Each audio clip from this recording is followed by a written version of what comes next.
কাফেরের ছড়ি নিয়ে বসে, আর বছরের প্রথম থেকে শেষ পর্যন্ত শুধু ফতোয়া বের করে কাফের কাফের কাফের। আমার মনে হয় কেউ আল্লাহ আল্লাহ জিকির করে, আরো জিকিরই করে কাফের কাফের। আমার দিয়ে আরম্ভ করেছে এবার, কয়েক বছর আগে মাওলানা মিজানুর রহমান আজহারিকে দিয়ে আরম্ভ করেছিল, ওটা এখন বাদ গেছে। এখন আমি আরম্ভ হয়েছি, মুফতি আমির হামজা কাফের। আমার মনে হয় এই ছড়ি যে কত দূর যায় আল্লাহ জানে। এদের আপনি কাজ কারবার দেখেন, জমিনে কোনো কাজ আছে তাদের গলাবাজি করা ছাড়া? কোনো কাজ আমি পাই না, কোনো সংগঠন নেই তাদের। জমিনে আল্লাহর দ্বীন কায়েমের জন্য কোনো অ্যাক্টিভিটিস নেই। উনি খেলাফত নিয়ে পড়ে আছে। আরে ভাই, খেলাফত প্রতিষ্ঠা আমরাও চাই, কিন্তু যে পদ্ধতিতে আপনি বলতেছেন ও পদ্ধতি বাংলাদেশে এখন সম্ভব না। আফগানিস্তানে হয়, এখানে হবে না কেন? আফগানিস্তান আর বাংলাদেশ সমান? আপনার দেশে কয়টা পাহাড় আছে?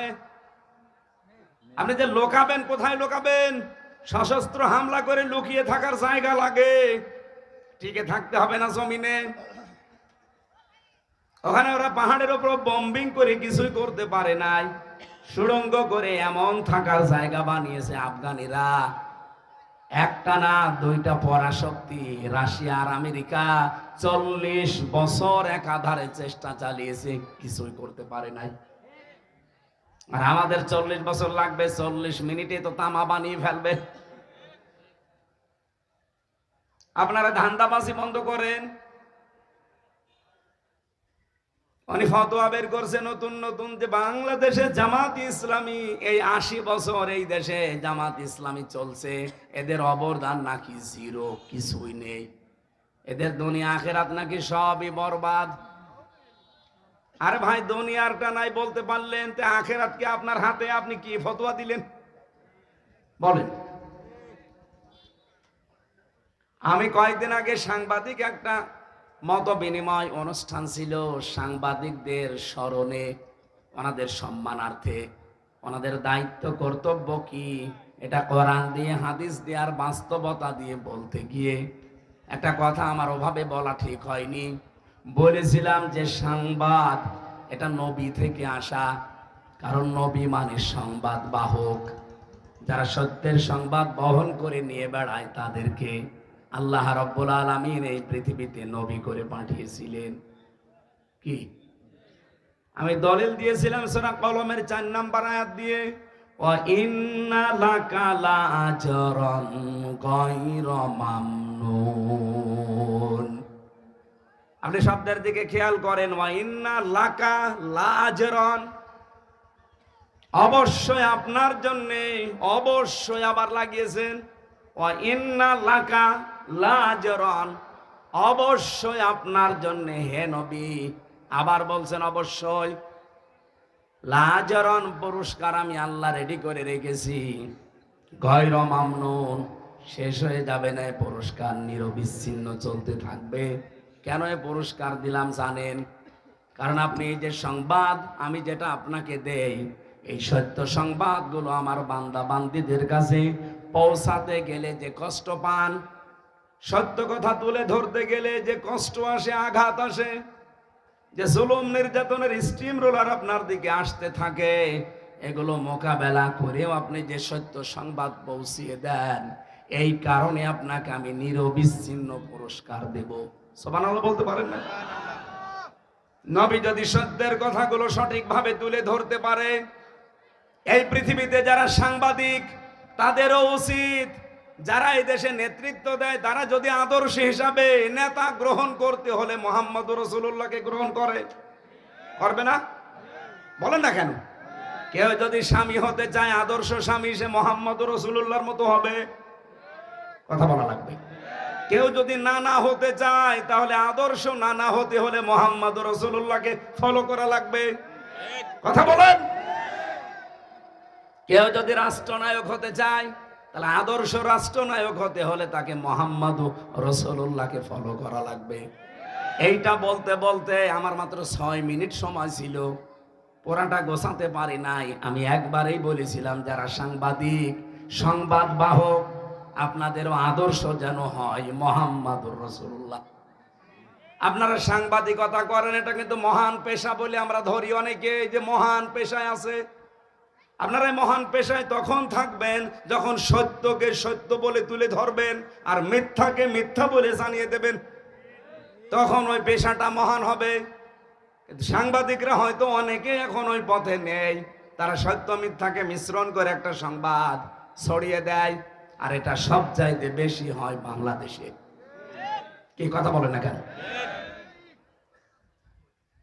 আমি কয়েকটা সাংবাদিক সংবাদপত্রের রিপোর্ট অনুযায়ী 3 বছর জেলে ছিলাম, বিশেষ করে যুগান্তর। টেলিভিশনের ভেতরে ডিবিসি, সময় টিভি, আর টিভি, এরা এমন এমন ভাবে কালার করার জন্য নিউজ বানায়। হ্যাঁ, আমি কথা বলেছি ঠিক, কিন্তু কথাগুলোরা আগের কথা পরের কথা কেটে মাঝখানটা দিয়ে দেয়।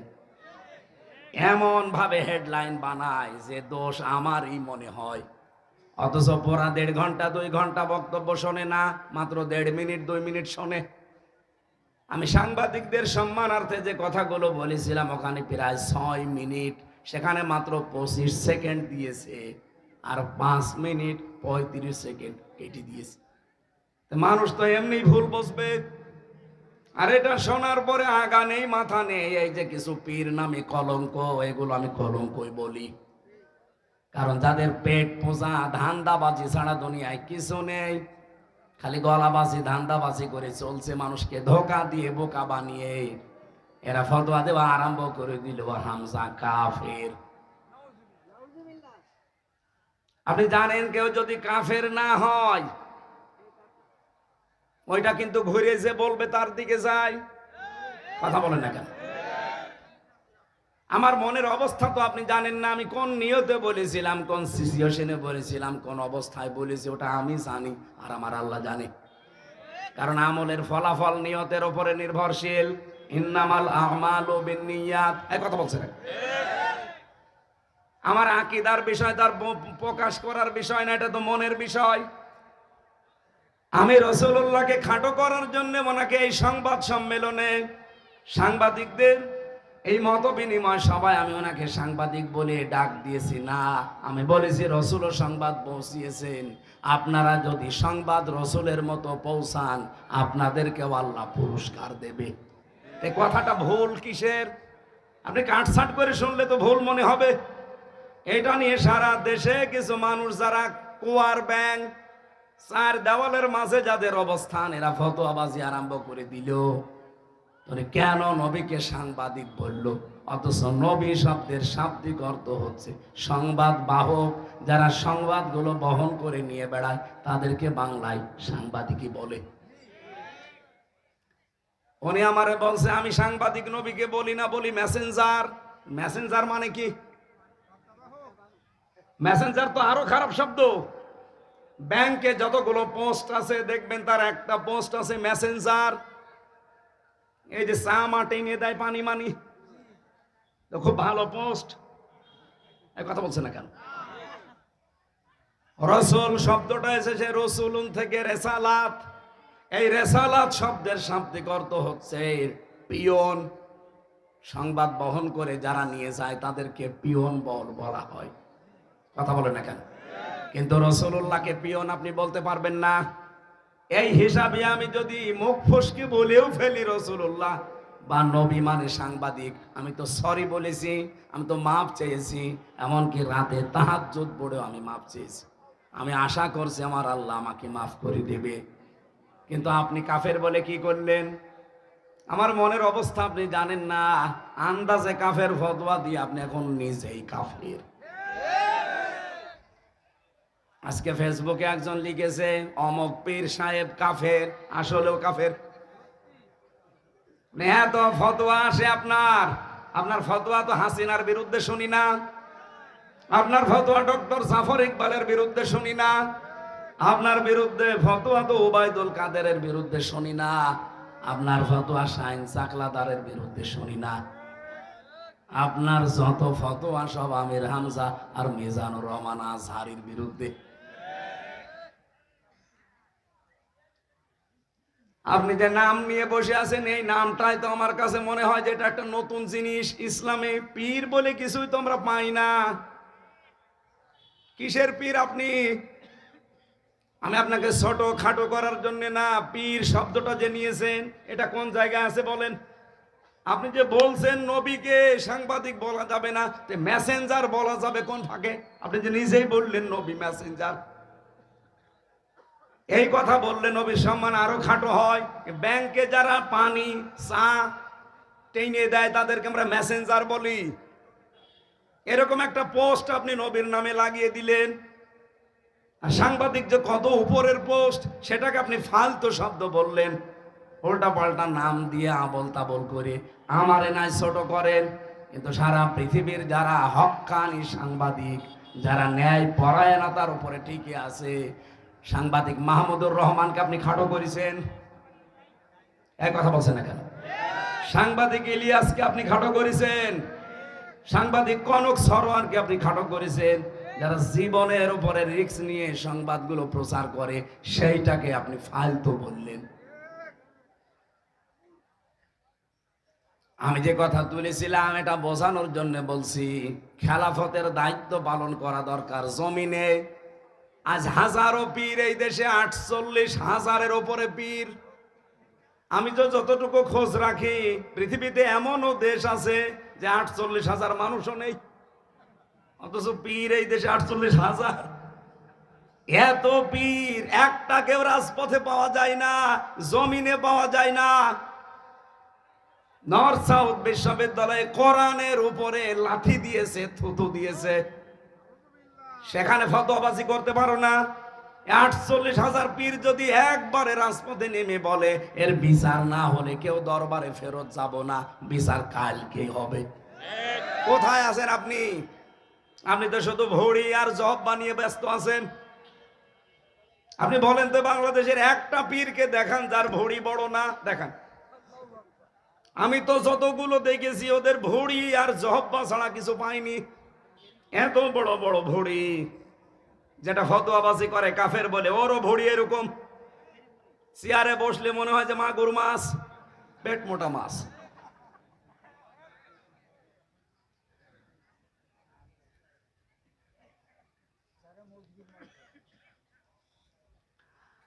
আমার মনে হয় এই দেশে একামতের দিন যারা কায়েম করতে চায়, হ্যাঁ তাদের ছোটখাটো ভুল ত্রুটি থাকতে পারে, কিন্তু আপনি কি করছেন?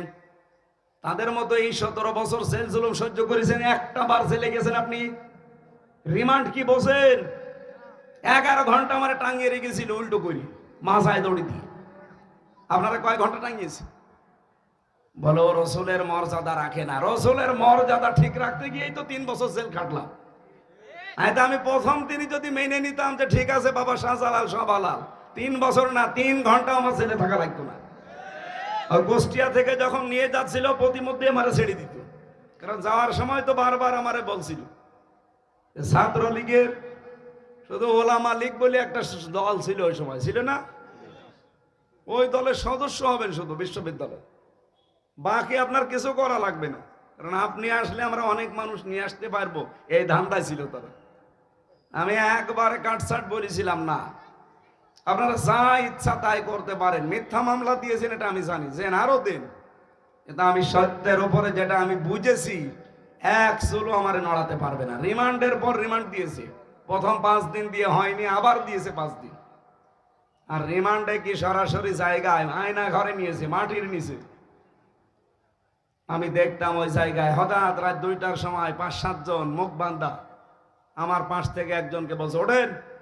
ওঠেন মানে এখন বাজে রাত 2টা, কোথায় যাব? চলেন। ও মনে করছে ছেড়ে দেবে, পরে বের করে নিয়ে খাঁচা থেকে হঠাৎ মাথার উপরে কালো কাপড় লাগিয়ে পেছনে হাত হ্যান্ডকাপ দিয়ে বেঁধে দিল। কান্নাকাটি করছিল মাটির নিচে। আমি সত্য কথা বলছি, এই যে কোরআন আমার সামনে। আমারে বলছে হামসা ভাই গেলাম, এরা যে কি করবে আমার বোঝা হয়ে গেছে। মুখ আমার যখন বেঁধে ফেলেছে কালো কাপড় দিয়ে, হাত যখন পেছনে বেঁধে ফেলেছে, 4-5 জন মিলে নিয়ে যাচ্ছে, তার মানে আমি বুঝে ফেলেছি আমার জীবনের শেষ দিন। এইরকম সিচুয়েশন আমি নিজে ফেস করে এসেছি। আর আপনি ফতোয়াবাজি করেন বসে বসে না?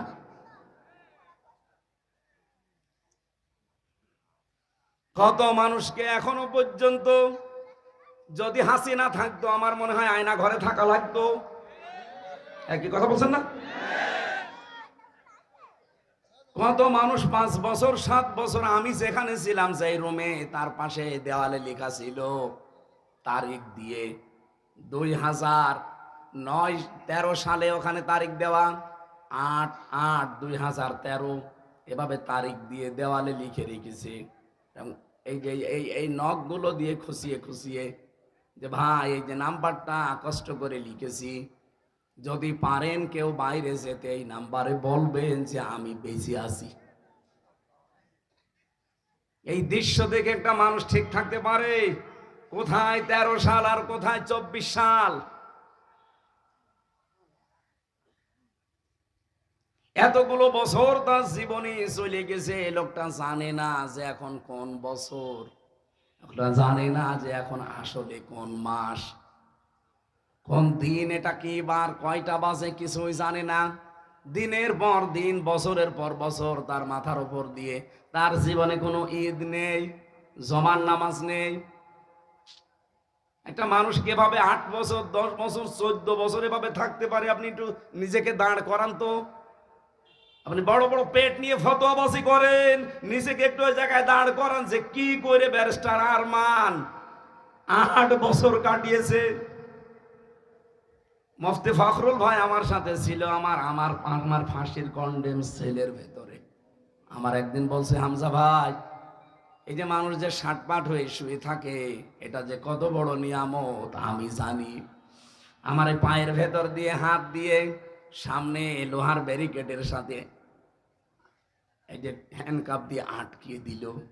এইভাবেই বসে থাকা লাগবে 24 ঘন্টা, কায় তো হতে পারবেন না। আপনি শুনতেছে, আপনি একটু ভাবেন নিজেকে নিয়ে ওই জায়গায়। পায়খানা প্রসাব করার জন্য 24 ঘন্টায় মাত্র 1-2 বার সময় দেবে, তাই 1.5 মিনিট থেকে 2 মিনিট। আরে ভাই, 1.5 মিনিট 2 মিনিট তো বসতেই সময় লাগে, এর ভেতরে আপনার টয়লেট শেষ করা লাগবে। আর টয়লেটের তাও তো দেওয়াল, জালানা, দরজা থাকলে হয়, কিছুই নেই। একেবারে ফাঁকা জায়গা, মাত্র 1.5 হাত একটা দেওয়াল দেওয়া আছে, দাঁড়ালে দেখা যায়, বসলে দেখা যায় না, এতটুকু একটা জায়গা। অথচ সামনে অফিসার বসে আছে। একটা যুবক মানুষ আমার মতো, 33 বছর বয়স আমার, আপনি সামনে বসে বসে লাঠি ঘোরাচ্ছেন, 1.5 হাত 2 হাত মতো একটা সর্বোচ্চ দেওয়াল দেওয়া, এখানে কি টয়লেট করা যায়? এরকম পরিস্থিতি এই মাটির নিচে ঘরগুলো। জীবনে এতগুলো জিনিস ফেস করে আসলাম শুধু রাসূলুল্লাহর এই দল করতে গিয়ে, আল্লাহর নবীর আদর্শে থাকতে গিয়ে। আর আপনি এখন আমারে কাফের বানিয়ে দিলেন। আমি নাই কাফের হলাম, আপনি কি? আপনি তো কাফেরের বাপ।